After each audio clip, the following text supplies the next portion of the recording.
Since 2005, I'm bringing together artists, scientists and young people with the goal to change mindset in society regarding environmental and particularly ocean protection.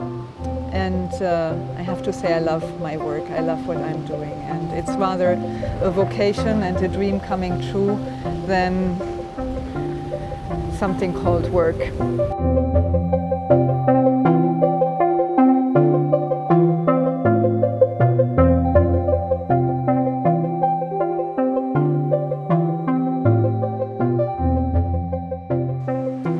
I mean, the best way to care for ourselves and the planet is to develop empathy for everyone and everything as much as possible. Also algae, yeah.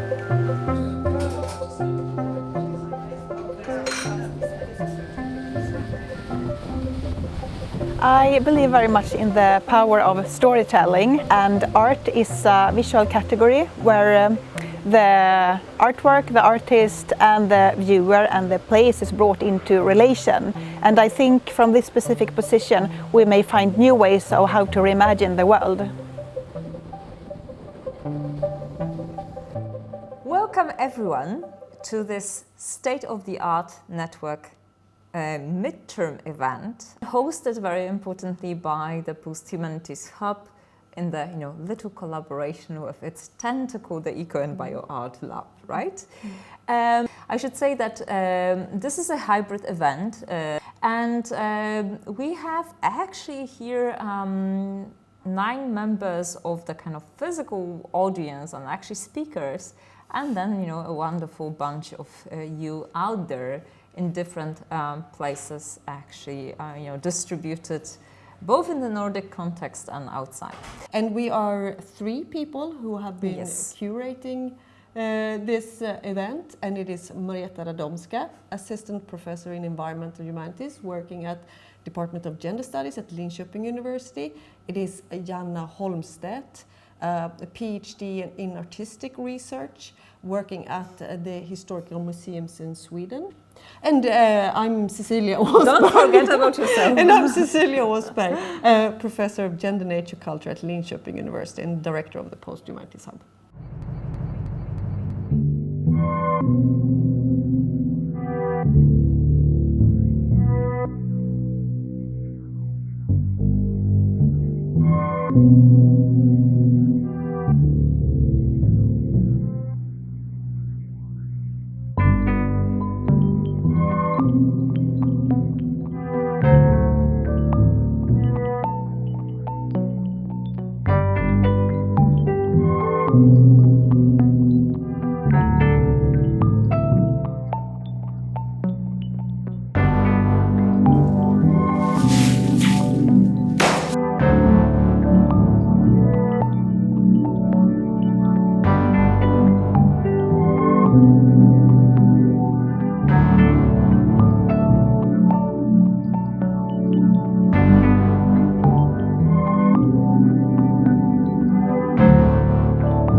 Okay, can you hear me, everybody?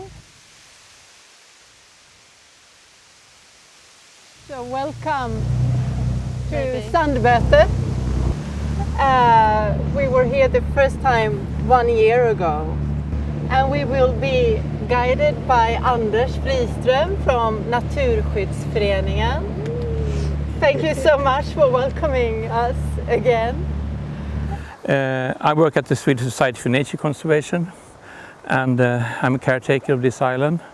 This is very much a part-time assignment for me, but To understand where this place comes from, you must go back 11,600 years.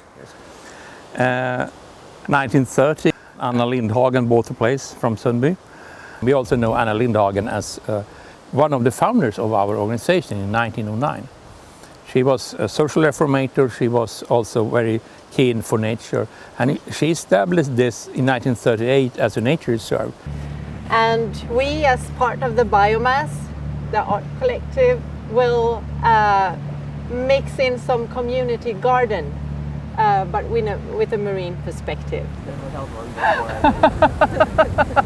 You look great. This is your element. So we have two things to do today. One is to take care of the släke, the seaweed lying just by the water. But we also have a lot of bladder wrack down there.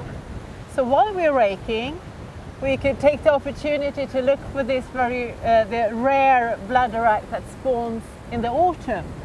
So are you clear with what we're doing? Yeah. Okay. Yeah. So let's start here.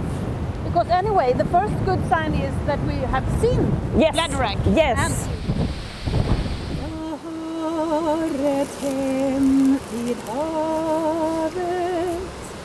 Ensamt ligger det på sluttningen, långt från grannar. Som ett fågelnäste bland bergen. Men ibland är allt bara som en barnslig dröm, och jag hör en röst stark och kallande. Var är du? Var gömmer du dig? Inte är du hemma här. Inte är du och ditt. Jag har ett hem vid havet. Ensamt ligger det på sluttningen, långt från grannar. Som ett fågelnäste bland bergen.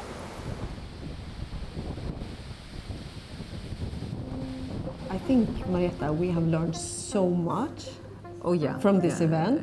I'm thinking about all the presentations we've heard. I'm thinking about the keynotes. Oh, wow. Yes, and particularly the keynotes. And I mean, of course, I mean, I could say a lot, but I mean, I think that I would particularly like to really, make us go back to the words of Stacy Alaimo, who was actually, of course, talking about marine creatures and representations and different sensibilities. But I think the important really point was, about this scale shifting. So we cannot really, just think and act that, everything has to be done in this kind of global scale.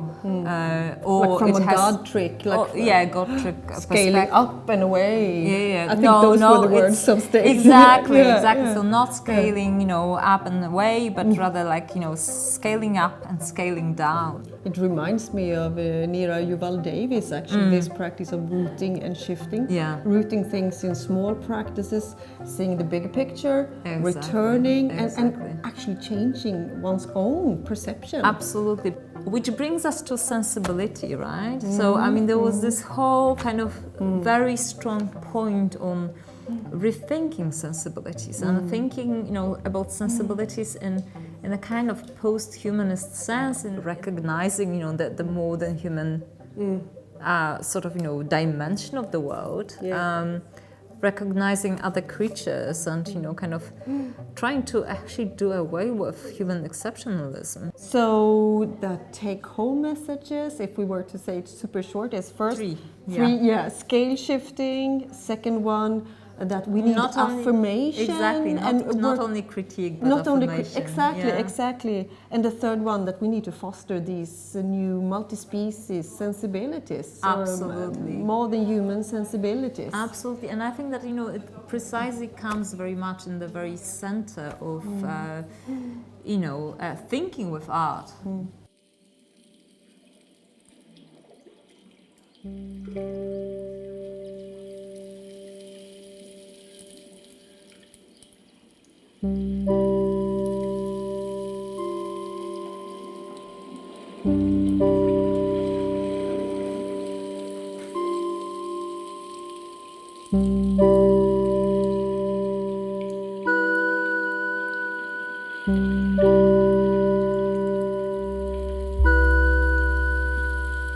you.